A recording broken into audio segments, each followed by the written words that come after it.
So it is September 3rd.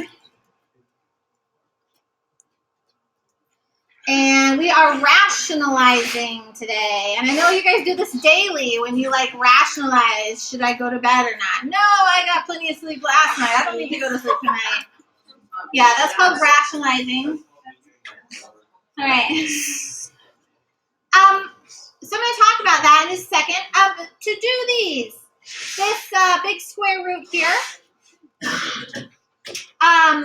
my square roots I can split apart. So I can say this is the square root of 36 divided by the square root of 25. And what is the square root of 36? And the square root of 25. And so that simplifies really nicely. What I say is that this radical resolves to a 5. It resolves itself. It cleans itself up. Does it cancel out and disappear completely? No, it resolves. It works itself out. Over here we have the square root of 36 over the square root of 50. What's the square root of 36? And what can we do with the square root of 50? Split it up into 25 times 2. Now that also breaks apart. Our radical properties say that that's actually the square root of 25 times the square root of 2, just in case you were curious. Just like you're allowed to divide radicals, you're allowed to separate and multiply radicals, just like that, okay? And so you know that the square root of 25 then is 5. So 5 radical 2. So you'll notice this radical 2 didn't resolve, did it? This is what we're talking about today. Today, we want to learn how to simplify rational expressions with radicals where we don't want no radicals left in a denominator. Now, it turns out that in lower math, denominator, not denomination, denominator. D-E-N-I-T-O-R, no I in there. Okay, sorry about that. Spelling issues this morning. Afternoon. Okay. Okay, so this is a problem. And so what we're going to learn today is how to resolve this radical. Maybe you already know how to do that. Okay. But we do not want to have radicals left in the denominator. Now, I'm going to tell you it's kind of an antiquated thing in that years and years and years BC, before calculators, okay, that they didn't want radicals in the denominator because they're harder to approximate. So I don't know if you've ever seen how you actually calculate a square root.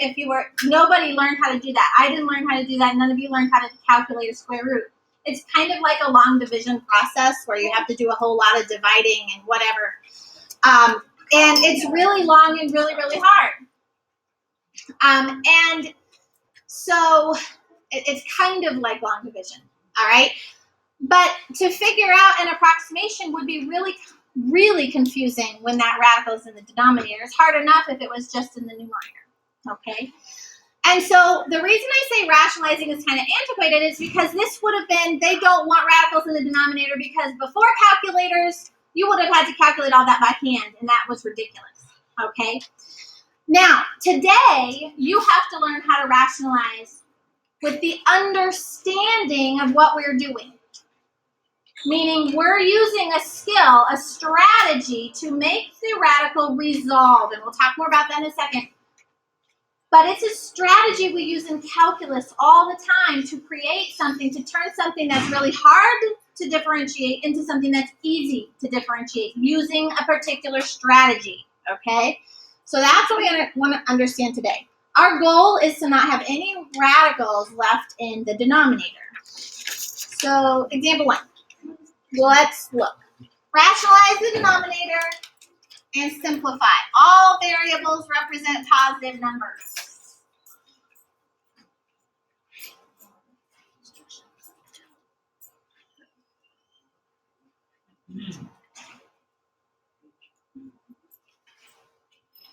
I say all variables represent positive numbers because we don't have to worry about the absolute value issue. Today we're just thinking about how to make radicals resolve, clean them up, okay? So, some of you are still writing the direction. We have the cube root of 5/9. So what I'm going to do is, just like before, I'm going to break this apart and say, hey, well, that's the cube root of 5 over the cube root of 9. And what can I do with the 9?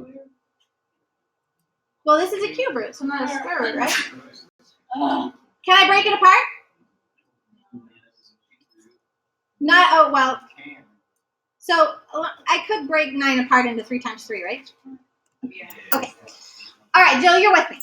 Now, the square roots, if that was a square root of 9, I would have been able to clean that up real nice, right? Okay. So, but if I want that cube root to resolve itself, to clean itself up, how many 3's would I need for it to do that? 3. I need another one, right? So what I'm going to do is I'm going to multiply top and bottom by the cube root of 3. How come I have to multiply top and bottom by the cube root of 3? So it's balanced. So what are we multiplying by? If I'm multiplying by the cube root of 3 over the cube root of 3, I'm multiplying effectively just by 1, right? That's allowed. So I'm just multiplying by 1, okay? So now you'll notice in my numerator, everything's under a cube root. So that'd be the cubed root of 5 times 3, which is 15. And then in the denominator, I have the cube root of 3 cubed, or the cubed root of 27. What is the cubed root of 3 cubed? 3. 3. Oh, you see how it cleaned itself up there? No, that's it. Okay. Do you see how it resolved itself? That's why I say it resolves itself. It cleans itself up because the cubed root of 3 cubed is just 3. That radical is no longer in the denominator, and that is our goal. Okay? So let's try another one. This is a square root of 5 over 12a cubed. So the first thing I want to do is simplify if I can. So I'm going to break this apart. This would be the square root of 5 over the square root of 12a cubed. Now, can we break apart 12? Okay, that's 4 times 3, right? And a cubed is what times what? A squared times, can I say a squared times a to the first? Is that okay? Yeah. Okay. So I can do a little bit of cleanup here. I know that the square root of 4 is going to come out as a 2. And what's the square root of a squared? A. I like to think absolute value of a, but we don't have to worry about that for today. All right. And then so what's left in that radical in the denominator now? A 3a. Okay, are you all good to there? Yeah. We're not done, but are you good to hear?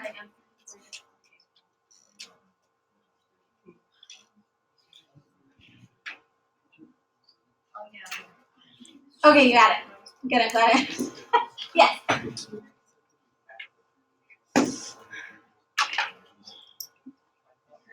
So we can't add 1. So okay, so let's talk about the next step.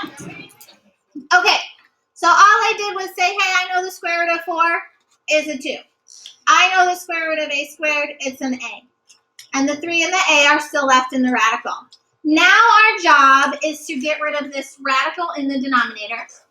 So I need to multiply by something so that it cleans itself up. So I'm going to multiply top and bottom by the square root of 3a on top and bottom. Do I need to multiply by the 2a? No, 2 and a are totally fine. They don't have a radical on them. They're safe. Okay. So now, when I look in my numerator, everything is under a square root. So that's going to be the square root of 15a. Now, in my denominator, I still have the 2a from before.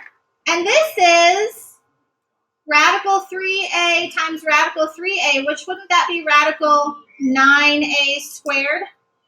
Yeah, and does that clean up? 3A. Ah, okay. All right. So this, what's the square root of 9? 3. And what's the square root of a squared? A. And so then we'd have radical 15a on top. And on the bottom, we're going to get 6a squared. Okay. Can I cancel the a and the a squared? No. One is totally radical and one is a regular Joe. They don't mix. Regular Joe. Okay. Okay, very good. Questions so far?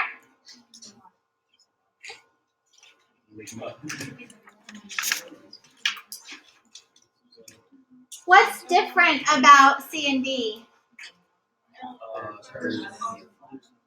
Two terms, binomial.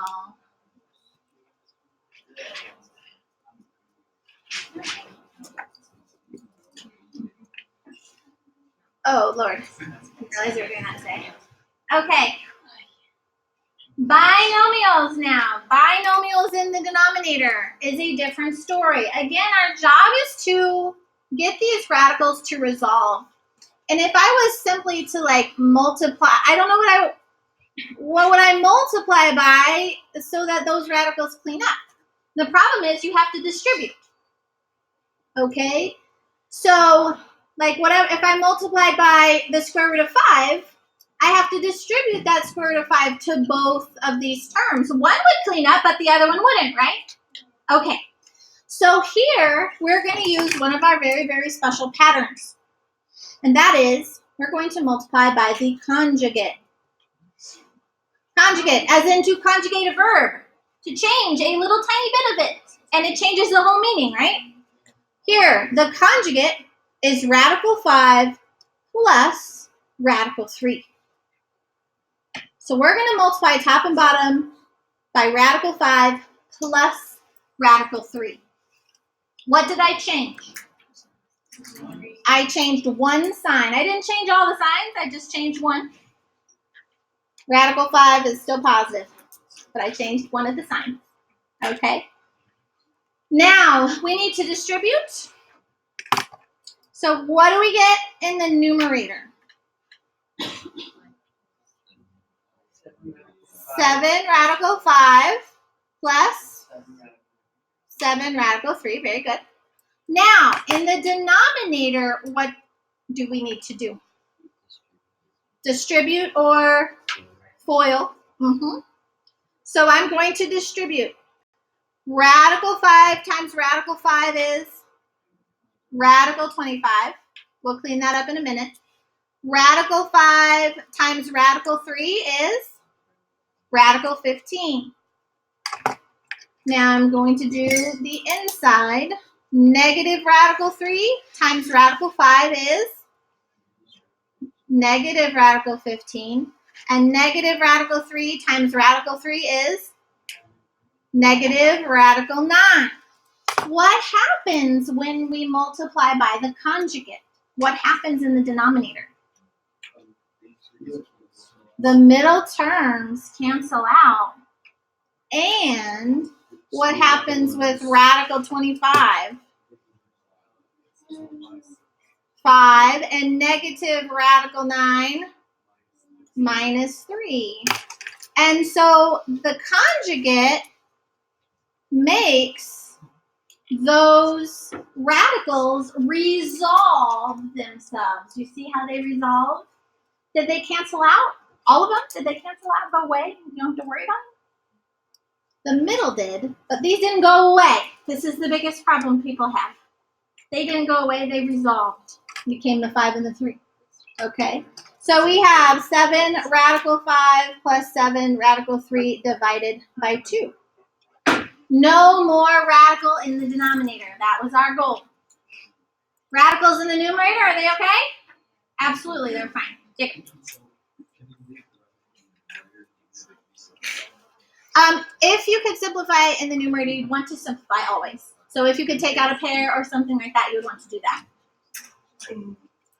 Okay, so letter D. Once again, we have a binomial in the denominator. So how are we going to rationalize? Multiply by the conjugate. What's the conjugate? 2 radical x minus 5 radical y. Top and bottom. 2. How come I have to do top and bottom? Yeah. Because 2 radical x minus 5 radical y over itself is just 1. Okay, so we're not changing the value of what we started with. And I think that's this multiplying by 1. This is a huge concept that seems really obvious right now. But it's something that, like, when I go home and I practice calculus just for fun. I know. But I sit there and I think to myself, what am I allowed to do? I'm allowed to multiply by 1. So what is equivalent to 1? And that's a lot of things, an infinite number of things. You can do a lot just by multiplying by 1. All right, so we need to do a lot of FOILing here. Let's start with the numerator. Oh, Lordy. What is 3 radical x times 2 radical x? 6 radical x squared. I'm going to leave it like that for now. Now, what is 3 radical x times negative 5 radical y? Radical xy. Okay, good. I'm going to go ahead and distribute my negative 2y now. Negative 2 radical y times 2 radical x is negative 4 radical xy. Good. Negative 2 radical y times negative 5 radical y is positive 10 radical y squared. Good. Again, I'm just going to leave that for now. I don't want to do too much simplifying in my head. That just gets complicated, I think. All right. Now distributing in the denominator, 2 radical x times 2 radical x. 4 radical x squared. Good. 2 radical x times negative 5 radical y.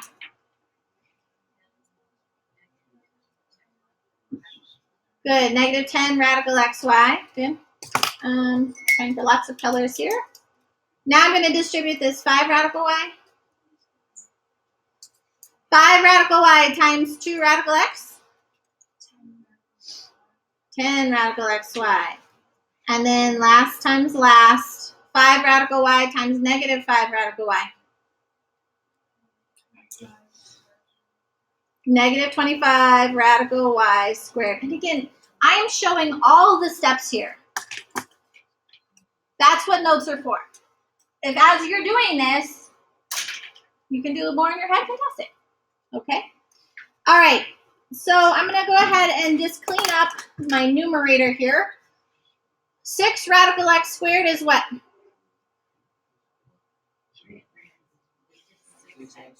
6x. Good. 6 times the square root of x squared is x. So that's a 6x. We have a negative 15xy and a negative 4 radical xy. Sorry. What would that be? Good. Negative 19 radical xy. And then our 10y squared is plus 10y. And in the denominator. Good. So we have a 4x minus 5y. And those in the middle cancel out. Oh, sorry, yeah. Thank you. 25y. Thank you. Can we do any more simplifying, or is that all we've got? That's all we've got. That's all. We're done. Okay? All right. For some reason, multiplying by the conjugate is like the hardest thing on earth, and like my Algebra 2 students can't do it. My pre-calc kids can't do it, despite the fact that I do this. Like, does this make sense to you? Like, it resolves. The radicals in the denominator resolve themselves, right? Yeah. It's not hard, right? Yeah. Okay. All right. We've got one more. So again, in order to cross stuff off, you have to factor. So we have to be able to like factor out a GCF or bubbles. We have to have bubbles before we can cancel. So the question was, how come we can't reduce the 6x and the 4x? A totally valid question. Because you must factor first. So we don't have any bubbles here. I don't have a GCF that I can take out. So I can't do any reducing unless I can take out like a greatest common factor or double bubble or something like that. Okay, oh Lord. This is the last one. So this one is slightly different directions. This is calculus, ladies and gentlemen. Okay, this is an easy calculus problem. This one is an easy one. I'll just get Robert to do my calculus. I threw fruit at him today. So the idea is the same. You just learned how to do this. This is how it applies in calculus. It turns out in calculus, it's really, really helpful when we actually put these radicals in the denominator. And that's kind of a strategy, okay? So in this case, we want to rationalize the numerator, which means we don't want the radicals in the numerator. So we're trying to move the radicals from the numerator into the denominator. Okay. So again, this is a binomial. So what am I going to multiply by on top and bottom so that this numerator, the radicals, resolve itself?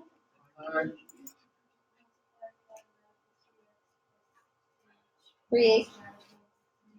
Yes. Okay. Less.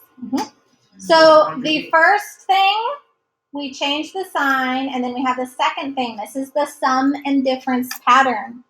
One is a sum and one is a difference. That's all it is. And then in the denominator, same thing. And again, the effect is we're just multiplying by 1. So it's not changing the value of what we started with. It's just a strategy. All right. I think the denominator looks easier, so I'm going to go with that. I'm going to go ahead and distribute my denominator, my h. So that's going to give me h times the radical 3x plus 3h plus h times radical 3x. Numerator is a little more challenging. We have first times first. I'm going to clean this one up in my head a little bit. Radical 3x plus 3h times another radical 3x plus 3h. So it would, I mean, if you wanted to, you could write it as radical 3x plus 3h, and it's being squared. Does that make sense to you? Yeah, there's two of them. The square root and the square root cancel out. Do we need the radical? No. So that's why it sort of cleans itself up really nicely. What happens with the outside? Do you want me to write it out? We don't, well, what is ultimately, what should it do? It should cancel out, yeah. So, yeah, you don't have to do it. That's the beauty of patterns. So this would be a positive radical 3x times this radical. And then when you do the inside, you would have the negative radical 3x times the radical. Positive and negative would cancel each other out. And so then I'm just going to do last times last. Negative radical 3x, and there's two of them. What happens with the square root and the square? Yeah, they cancel each other out. And so we're left with 3x plus 3h minus 3x over our weird denominator. Oh, I should have just, hold on.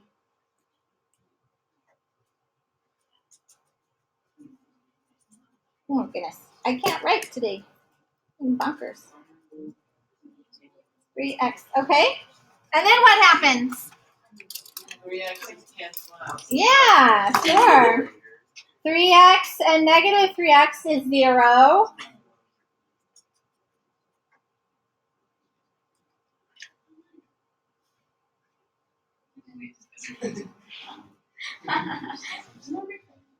Okay, do you think we're done? You can divide by h. Very good. So ultimately, I shouldn't have distributed my h. Why? Because I could have left it h times the quantity, radical 3x plus 3h minus, or sorry, plus radical 3x. Yeah, you could put parentheses around it and pull out the h. Yeah. So this one did have a GCF. Again, I didn't have to distribute it originally. I'm sorry. I shouldn't have distributed it. It would have stayed out in front. So now this is a product, and now these h's can reduce top and bottom. And we're left with the 3 on top.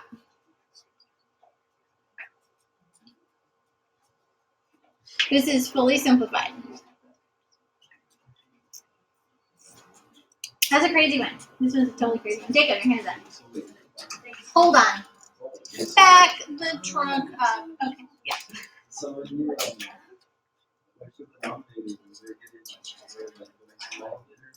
how did we just end up with 3x plus 3h minus 3x?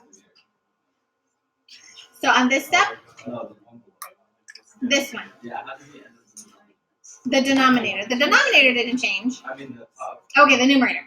So if I have the square root of x times the square root of x, and I'm doing first times first, that is the square root of x squared. And what is the square root of x squared? Just x, okay? Now imagine that was an x plus h, the square root of x plus h. And when I do the square root of x plus h times the square root of x plus h, it's the square root of x plus h quantity squared. And what's the square root of something squared? Just the inside. So that's what happened here. They're identical. So when we multiply the square root of 3x plus 3h times the square root of 3x plus 3h, that's 2 of them. Okay, and so the square root and the squared cancel out. Okay. All right. Any other questions? Yes. That was so this one, because they want us to rationalize the numerator. Normally when we rationalize, we're rationalizing the denominator. But this is a specific calculus skill. So this is what you'll see in calculus. The concept is the same, we just use it in a different way. Okay? All right, ladies and gentlemen, you have